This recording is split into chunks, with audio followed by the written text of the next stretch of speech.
Very good morning my dear student. हम part 5 देख रहे हैं, चिकित्सा का चक्कर। हमने इसके पहले देखा कि कैसे बेढप जी ना चाहते हुए भी केवल स्वाद के चक्कर में पत्नी के कहने पर कि खाना खा लो, नहीं भी इच्छा है तो, नहीं भी भूख है तो, साधारण तो भूख होगी, खा लेते हैं। लेकिन खाना भी कैसा खाते हैं, बहुत सारा हैवी खाना खा लेते हैं जबकि भूख नहीं थी। स्कूल से बहुत सारा नाश्ता करके आए थे, रिफ्रेशमेंट लेकर आए थे हॉकी का मैच जब खेल रहे थे उसके बाद। तो खाना खाते हैं जिसमें आधा पाव मलाई और रसगुल्ले 6 और पूरियाँ 12, ऐसे जो भी बताया उन्होंने। कहने का अर्थ है कि एक तो भूख नहीं थी, ऊपर से ऐसा सब खाना जो वसा युक्त है, बहुत सारा खाना। यहाँ तक हमने देखा था। इसी को हम फिर से देखते हैं, पहला वाला इस पैरा से। मैंने फिर इनकार नहीं किया, मतलब उनकी पत्नी कह रही कि आपको साधारण भूख तो होगी, खा लीजिए, मैं सिनेमा देखने जा रही हूँ, मुझे वक्त लगेगा आने में। उस दिन मैंने फिर इनकार नहीं किया, उस दिन थोड़ा ही खाया। थोड़ा खाने में क्या था, 12 पूरियां थी और वही रोज वाली आधा पाव मलाई। खा चुकने के बाद पता चला कि प्रसाद जी के यहाँ से बाजार के रसगुल्ले आए हैं। रस तो होगा ही, कल तक संभव है कुछ खट्टा हो जाए। मतलब खाने के तरीके ऐसे हैं, मनुष्य अपने मन को मना लेता है। कहते हैं कि अभी रसगुल्ले खाना है, भूख नहीं है, रसगुल्ले खाना है, तो आज आए हैं, ताजे हैं, वो भी बाग बाजार के हैं, मतलब फेमस रसगुल्ले हैं, अच्छे रसगुल्ले प्रसाद जी के यहाँ से आए हैं, उनके दोस्त के यहाँ से। लेकिन कल तक खट्टे हो जाएंगे, रस तो होगा उसमें, कल तक खट्टे हो जाएंगे संभव है, क्योंकि खाना है तो ऐसा भी मन खुद ही मन से कह रहे हैं अपने, और इसीलिए खा लेते हैं। 6 रसगुल्ले निगल कर मैंने चारपाई पे धरना दिया। चारपाई पे धरना दिया मतलब लेट गया आराम से इसके बाद। और रसगुल्ले छायावादी कविताओं के भांति सूक्ष्म नहीं थे, स्थूल थे। कहने का अर्थ है कि जो रसगुल्ले थे वो कैसे थे, पचने को बहुत भारी थे, स्थूल थे, भारी थे, बहुत अधिक पचने में समय लगने वाला था, क्योंकि वो छायावादी कविताओं की भांति सूक्ष्म नहीं थी। छायावादी कविताएं बहुत दूर की बात कहती हैं, पर सरल शब्दों में कहती हैं, इसलिए उनको छायावादी कविता कहा जाता है। तो छायावादी कविताओं की तरह सूक्ष्म नहीं थे वो रसगुल्ले। एकाएक 3 बजे रात को नींद खुली। 3 बजे नींद खुलती है क्यों, कारण नाभि के नीचे दाहिनी ओर पेट में मालूम पड़ता था कोई बड़ी बड़ी सुइयां लेकर कोच रहा है। दर्द शुरू हो गया पेट में, नाभि के नीचे दाहिनी ओर। ऐसा लग रहा था कोई बड़ी बड़ी सुइयां चुभोई जा रही हैं, ऐसे दर्द हो रहा था। परंतु मुझे भय नहीं मालूम हुआ, क्योंकि ऐसे ही समय के लिए औषधियों का राजा, रोगों का रामबाण, अमृत धारा की एक शीशी सदा मेरे पास रहती है। लेखक इससे भी डरे नहीं दर्द से, क्योंकि लेखक खाने के शौकीन है। तो ध्यान में ही आ रहा है बातों से उनके, और जिस तरह से उन्होंने खाया, मतलब नहीं इच्छा थी, इनकार नहीं किया, लेकिन थोड़ा ही खाया, तो थोड़ा खाने में इतना खाया उन्होंने। तो इसीलिए वो अमृत धारा की शीशी हमेशा अपने पास रखते हैं कि अगर कुछ ऐसे दर्द हो जाए, अपच हो जाए, ज्यादा खाना हो जाए, तो अमृत धारा की 1-2 बूंद पी लेते हैं। तो इस बार भी वो डरे नहीं। दर्द हो रहा था, 3 बजे नींद खुली, दर्द हो रहा है पेट में, ऐसा लग रहा है कोई सुई चुभ हो रहा है बहुत सारी दाहिनी और नाभि के नीचे। लेकिन इसके बावजूद वो अमृत धारा की शीशी की 2 बूंद निकाल कर पी लेते हैं बिना डरे के, अभी मुझे आराम आ जाएगा। लेकिन और वो उसको मानते हैं कि वो औषधियों का राजा है, क्योंकि तुरंत उनको आराम आ जाता था इस पे। रामबाण उपाय, मतलब रामबाण किसको कहते हैं, राम का बाण, मतलब अंतिम बाण, ऐसा कि उसके बाद उस चीज को बचाया नहीं जा सकता। तो ये ऐसी औषधि है कि उसके बाद दर्द भाग ही जाएगा, ऐसा उपाय है, रामबाण उपाय है औषधियों में। तो अमृत धारा है जिसका नाम। एक शीशी सदा इनके पास रहती है। मैं तुरंत उसकी 1 बूंद पी गया, दोबारा पी, तिबारा। प्रातः काल होते होते शीशी समाप्त हो गई।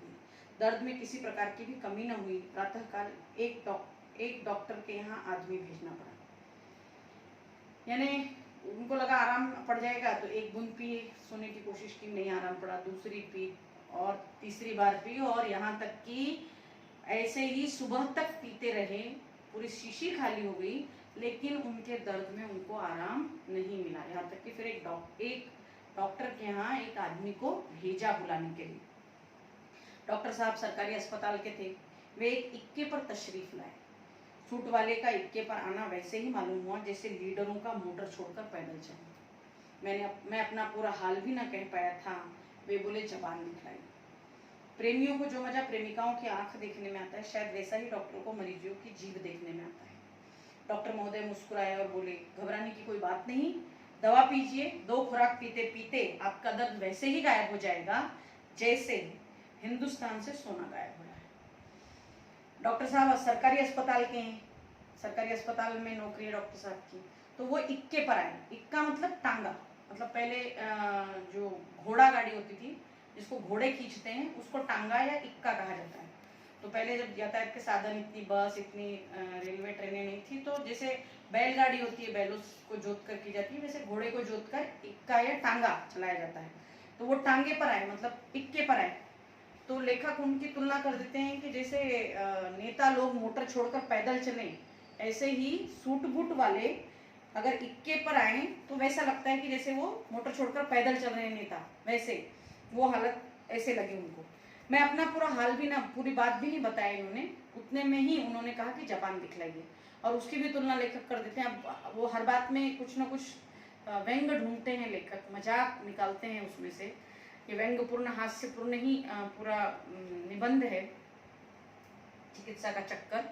तो लेखक कहते हैं कि प्रेमियों को जो मजा प्रेमिकाओं की आंख देखने में आता है, वही मजा डॉक्टरों को जीभ देखने में आता है रोगियों की। तो एक्चुअली रोगियों की जीभ देखकर ही डॉक्टर पता लगाते हैं कि क्या मर्ज है, कितना क्या तकलीफ है। डॉक्टर महोदय मुस्कुराए और बोले, घबराने की कोई बात नहीं, दवा पीजिए। और डॉक्टर भी बहुत मतलब ऐसे हंसने, अच्छे मजाक करने वाले व्यक्ति हैं। कहते हैं कि घबराने की कोई बात नहीं, समझ गए कि अपच हुआ है, कोई बात नहीं, दवा पीजिए। 2 खुराक पीते पीते आपका दर्द वैसे ही गायब हो जाएगा जैसे हिंदुस्तान से सोना गायब हो रहा है। मतलब हिंदुस्तान में जैसे सोने की कमी होती चली जा रही है, सोना गायब होता चला जा रहा है, वैसे ही आपका दर्द 2 खुराक पीते पीते गायब हो जाएगा। हाय, लेखक कहते हैं, हाय मैं तो दर्द से बेचैन था और डॉक्टर साहब साहित्य का मजा लूट रहे थे। मतलब साहित्यिक बात कह रहे थे, मजाक, हंसी मजाक कर रहे थे, और मैं दर्द से बेचैन था। चलते चलते बोले डॉक्टर साहब कि अस्पताल खुला ना होगा, नहीं तो आपको दवा मंगानी ना पड़ती। यानी आपको दवा भी मिल जाती, लेकिन अस्पताल खुला नहीं है अभी। खैर, चंद्रकला फार्मेसी से दवा मंगवा लीजिएगा, वहाँ दवाइयाँ ताजी मिलती हैं। मतलब चंद्रकला फार्मेसी का नाम दिया डॉक्टर साहब ने कि वहीं से दवा मंगवाइए, क्योंकि वहाँ पर दवाइयाँ ताजी मिलती हैं। गर्म बोतलों से सेक भी आरंभ हुआ, सेकते सेकते छाले पड़ गए, पर दर्द में कमी ना हुई।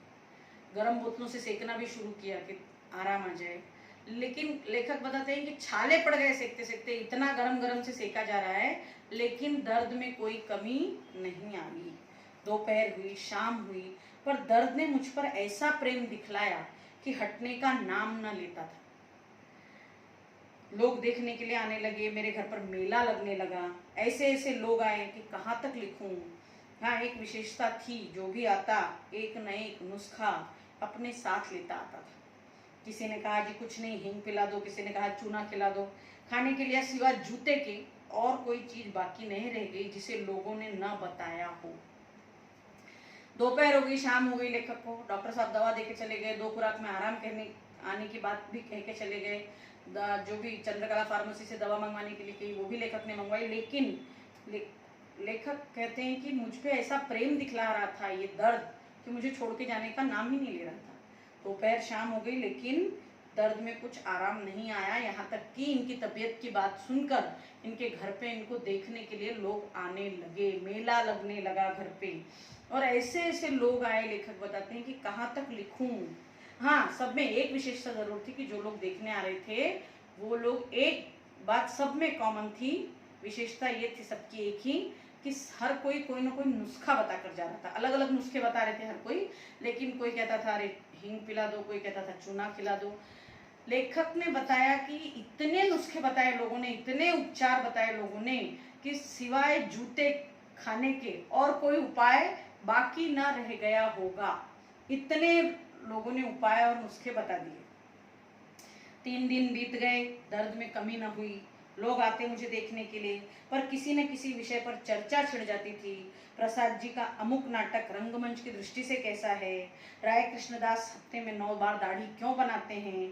मुझे भी कुछ बोलना ही पड़ता था, ऊपर से पान और सिगरेट की चपत अलग। भला दर्द में क्या कमी होती। लेखक बताते हैं कि 3 दिन बीत गए ऐसे दर्द में, लोग देखने लगातार आ रहे हैं, उनके मित्र मंडली को पता चल रहा है, जो भी आसपास रहते हैं सबको पता चल रहा है, सब मिलने आ रहे हैं, और किसी न किसी विषय पर चर्चा भी चल रही है वहाँ बैठकर। जैसे अभी प्रसाद जी की जो भी नाटक लिखा है प्रसाद जी ने, वो रंगमंच की दृष्टि से कैसा है, कोई ना कोई विषय छिड़ा रहता था हमेशा। या राय कृष्णदास हफ्ते में 9 बार क्यों दाढ़ी बनाते हैं। अब लेखक को भी कुछ ना कुछ बोलना ही पड़ता था, लेखक बताते हैं कि मैं भी इस बातचीत में मुझे भी कुछ ना कुछ बोलना पड़ता था, बैठे रहते थे यार मित्र मंडली, और ऊपर से उनको पान सिगरेट इसका भी अलग से खर्च लग रहा था, तो मेरे दर्द में क्या कमी आती, ये भी खर्च मेरा बढ़ रहा था। तो इस तरह आखिर में लोगों ने कहा कि तुम कब तक इस तरह पड़े रहोगे, किसी दूसरे की दवा करो। लोगों की सलाह से डॉक्टर चूहानाथ कातर जी को बुलाने की सलाह। आप लोग डॉक्टर साहब का नाम सुनकर हंसेंगे, पर यह मेरा दोष नहीं है, उनके माँ बाप का दोष है। पर अब बहुत सारे लोगों ने उनको सलाह दी कि अरे अब 3 दिन हो रहे हैं दर्द में, आखिर कब तक इस तरह से पड़े रहोगे दर्द को लेके, किसी और दूसरे डॉक्टर को बुलवाओ, दूसरी दवा करो जिससे और कुछ फायदा हो। तो लोगों की सलाह से सबने सलाह दी डॉक्टर चूहानाथ कातर जी को बुलाने की। उनका नाम ही डॉक्टर चूहानाथ कातर जी है। लेखक कहते हैं कि आप लोग नाम पढ़कर हंसेंगे, लेकिन इसमें मेरा क्या दोष है, दोष उनके माँ बाप का है कि ऐसा नाम रखा उन्होंने अपने बच्चे का। यदि मुझे उनका नाम रखना पड़ता, लेखक मानते हैं कि यदि मुझे कोई कहता चूहानाथ कातर जी का नाम रखने को, तो अवश्य कोई साहित्यिक नाम रखता, साहित्य वाला कोई नाम रखता उनका मैं। क्यों?